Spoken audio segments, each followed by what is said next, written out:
Të dashtun njerëz lirë të vendit, zoti i nderuar zoti Berisha, të nderuar përfaqësues të partive opozitare, zonja dhe zotni.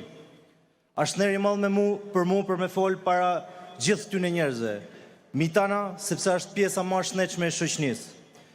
Përpara atyne që nuk dorëzuan lirinë për asnjë lloj çmimit, përpara atyne që qëndruan dhe nuk u nënshtruan. Një thirrje kam për burrat e gratë ndershëm këtij vendit. Unë di që Shqipnia është e Gjergj Kastriotit, e Nan Terez, është Shqipnia e Ismail Qemalit, e Mithat Frashit, e Ahmet Zogut, është Shqipnia e Gjergj Fisht, Hafzin Els, e Musine Kokalarit dhe Jub Kazazit. Si mundën burrat e Shqipnisë mos me reagu kur shohin që Shqipnia është në dorë ekskluzivisht të Tauland Balc edhe të Ergyll Sagasit? Si mundën zonjat e ndershme këtij vendit mos me reagu kur shohin që Shqipnia është në dorën e Belinda Ballukut dhe të Eliza Spiropalit? Historia e këtij vendit është akoma pa shkruar. Kjo çmenduri shumë shpejt ka me marrë fund. E kur regjimi shemet, historia ka me ju gjyku, sidomos ju intelektual të heshtën në këtij vendit. Boshllëku që ju keni lanë, mushet çdo natë nga pseudo-intelektual si puna e Toni Gogu, Idajet Beqiri, që na mushin mendën se ne jena mirë, jena shumë mirë. E kur nuk ja dalin dot në ngradën tuaj intelektualit të lëshuar me qira, i thonë që është edhe më keq nëse vjen Partia Demokratike në pushtet. Në emrin tuaj thonë që jena njësoj me ta. Si mundena me kenë njësoj ne që fut me bandat në burg, bandat e 97, me ata që i futen në parlament dhe e drejtojnë shtetin me ta? Si mundena me kenë njësoj ne që lidh me çdo shqiptar, çdo fshat, çdo komunë, çdo qytet, me rrugë, lidh me çdo shqiptar këtij vendit, me shërbimin shëndetësor, me arsimin dhe i dha me mundësinë për zhvillim ekonomik? Si mundena me kenë njësoj ne me ata që dëbunë 1.1 milion shqiptar? Si doja shpjegoni pasardhësve tuaj të nderuar intelektual këtë heshtje dhe këtë dakordsi me një band e cila tentoi me zhbash Shqipërinë? Ne kena arrit në pikën më të ulët të përgjegjshmërisë të shtetarëve tonë. Asnjë llogarilanie. Dje në kohën e zotit Berisha dhe të Partisë Demokratike ishte akti më normal, dorëheqja vetëm nëse një ministër u dyshote që kishte pas shkelje.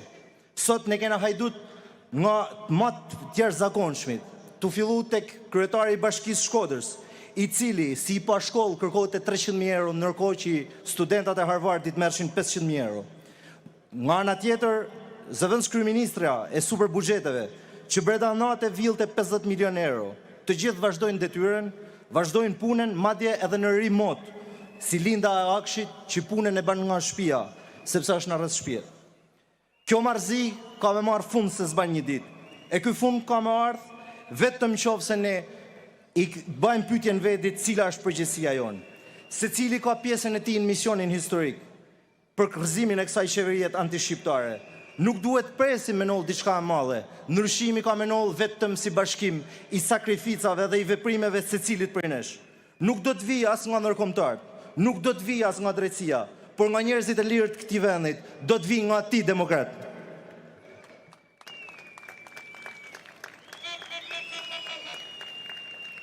Që regjimit mundet fillimisht, ne duhet me pas bindjen e plotë që ata thehen. Regjimi e din këtë punë. Dhe për këtë arsye ka frikë sa herë që ne mbledhna, sa herë që ne reagojmë. Ata janë munduar në 12 vite me na përçmu, me na ul, me na përqesh. Regjimi me gjithë makinerinë e tij të propagandës bën çmosin e zhvlerësuar rezistencën tonë. Por mbeso, ditën kur historia shkruhet vërtet, qendresa jonë ka mu majt me në gjatë në histori, do të shkruhet me shkronja të arta dhe ajo ditë nuk është larg. Mos harroni që kena kaluar në gjithë këto vite, sidomos vitet e fundit. Kishim përballë gjithë botën në kuptimin e mirë të fjalës. Kishim përballë gjithëkënd dhe na përqeshnin se si ne guxoshim me fol për demokracinë në ditë më të vështira të Shqipërisë. Prej 2500 vitesh ne historia na tregon të kundërtën.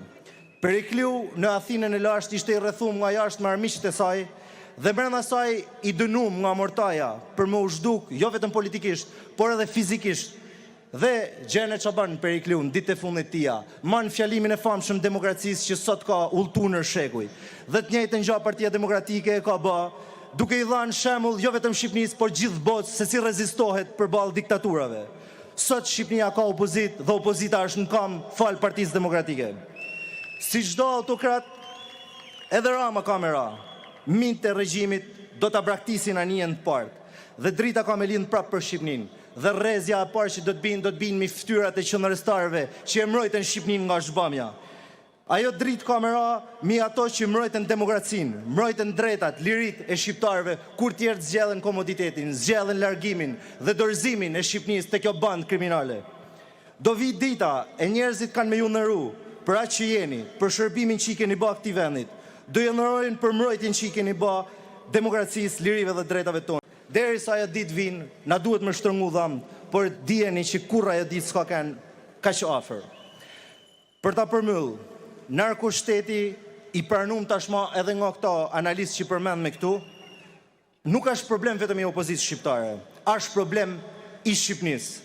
Shpopullimi nuk është problem vetëm i Partisë Demokratike, por është rrezik kombëtar. Dhënia e Shqipnisë hajdutëve strategjik e krimit të organizuar nuk është problem vetëm i Sali Berisht, por është i çdo shqiptari që ka vendosur me ndërtu të ardhmen në këtë vend. Thirrja jeme është për këto që ndëgjon dhe shef. Bashkohuni me strukturat e Partisë Demokratike dhe të opozitës shqiptare. Kontriboni që ta fitojmë luftën tonë. Fitoria i takon atyre që luftojnë, që protestojnë, që reagojnë dhe rezistojnë. Luftojmë regjimin kudo që ndodhet derisa të arrijmë zemrën e çdo shqiptarit. Të besojmë te forca jonë, të besojmë te njëri tjetri dhe të organizohena si njerëz të bashkuar dhe jo si individ të izoluar të përçam. Dhe sigurt që fitoria është e jona, sepse fitoria i takon vetëm atyre që guxojnë dhe asnjë shesh nuk ka pas më shumë guximtar se sa sonte. Rrof Partia Demokratike, rrofshin shqiptarët e lirë, rrof Shqipëria me shqiptar.